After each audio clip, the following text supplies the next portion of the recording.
welcome to my channel. I'm Miyu.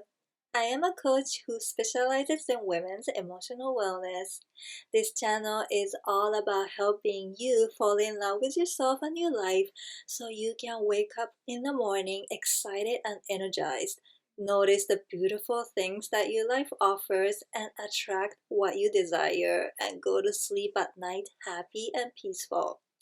In each video, I answer one question I receive from people and occasionally share some content that I think might be helpful. So with that out of the way, let's get into today's video. Okay, so today I wanted to talk about how to map stored emotions in your body and how to release them.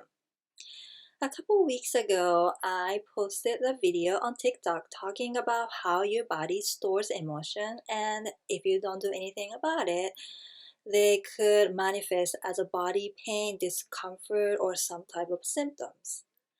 In the video, I specifically talked about back pain and received many comments saying they found it helpful. And that made me realize that there are so many people who suffer from back pain and they're looking for a way to make it better. So in this video, I will go through each back pain, lower back, middle back, and upper back pain and share what they mean, what kind of emotions are stored in that area, and show you how to release them. Okay, so let's start with the lower back pain. So if you have a pain in your lower back, it can be a sign of fear of money or lack of financial support. And if you have a pain in your middle back, it can be a sign of guilt.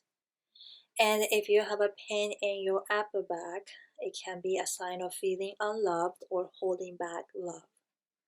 It also refers to a lack of trust in yourself and financial or emotional support of family or friends. So now you know what your pain means, so let me show you how to release it. So step 1, acknowledge your emotion without judgment. When you judge your emotions as something bad or wrong, you actually deepen your suffering and solidify the tension within your muscle. So instead of judging it, simply acknowledge it. And acknowledging your emotions sometimes triggers you and makes you want to turn to food or other addictive behaviors for comfort. So if it happens, try not to judge the reaction. It's natural for you to seek something to soothe your pain and make yourself feel better because your body is programmed to seek pleasure, not discomfort. So the need to make yourself feel better with something doesn't make you a bad person or you doing something wrong. It just makes you human. Okay, so let's move on to step 2. Once you acknowledge your emotion without judgment, the next step is allow yourself to really feel it. They said you have to feel it to heal it. So give yourself permission to feel your emotion. The reason why this step is important is because we often think that we have to numb what we're feeling because we believe or have been taught we are not supposed to have certain emotions. We think we are not allowed to be angry or we are supposed to be strong so we cannot cry. So allowing yourself to really feel your emotion helps you have a power over it. This way you can control it instead of allowing it to control you. So you can also create a space to heal. This process may bring up many different feelings and emotions, and some of them may make you feel uncomfortable. If these emotions come up, allow them to come up without becoming attached to them. Just notice and witness them.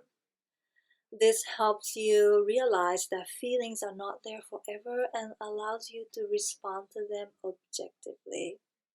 Okay, so let's move on to step 3, which is release the emotion from your body. Now that you have allowed yourself to feel, it's time to release the emotion from your body. You can do this by gently shaking your body. Start with your feet and work your way up one body part at a time. Or you can play some music and sing, dance, cry, scream, or punch a pillow or do any other form of catharsis until you feel physically and emotionally satisfied. All of these things will give the emotion a voice and move the emotion out of your body. And if you don't feel like moving your body, grab a journal and write. No filter or no editing. Leave the anger, frustration, sadness, guilt, and anything else you're feeling on the page. Feel free to tear or safely burn the pages when you're done as a symbolic release. But remember, there isn't a one-size-fits-all way to release. There will be times when moving your body helps and other times singing or writing will feel more effective. So choose the method that feels best to you in that moment. Okay, so the last but not least step is forgive yourself. This is the most important tool in your toolkit. In order to truly heal, you have to be able to forgive yourself. So first, stop beating yourself up for what you have done in the past. It's easy to get caught up in the shoulda, coulda, woulda spiral of shame when you look back on a situation. So forgive yourself and know that you did the best you could at the time and move on knowing that you have the knowledge and tools to think and act differently next time. We have a tendency to look for a quick fix, but there's no healing elixir that can magically erase the pain and discomfort from your own wounds. Healing takes time, so be patient and give yourself time. And when you start having physical pain or sensations as a result of stored emotions, always go through the steps that I show you today and release them from your body. You are equipped now. You got this. So that's it. I hope you find this video helpful. If you want to ask me any questions regarding emotional wellness, self-love, self-care, anything like that, you can find the form in the description below. And if you enjoy this video, please hit the like button and subscribe to the channel. Thank you for watching. Bye! Do you want to live a worry-free life and stop the what-if cycle? I know what it's like to worry a lot. I've been there, big time. I used to constantly worry about almost anything in my life and it felt like there was no way out of this unhealthy cycle. So what helped me? Controlling what-ifs by understanding the root causes. This method helped me not only become aware of my brain habits and how they affect me, but turn negative brain functions into positive ones. It helped me so much that it got me thinking, what if I make a workbook with all the exercises and tools that help me stop worrying and see the world as a safe and loving place so others can benefit from this too? That is why I have created this 34 pages step-by-step guide. Are you interested?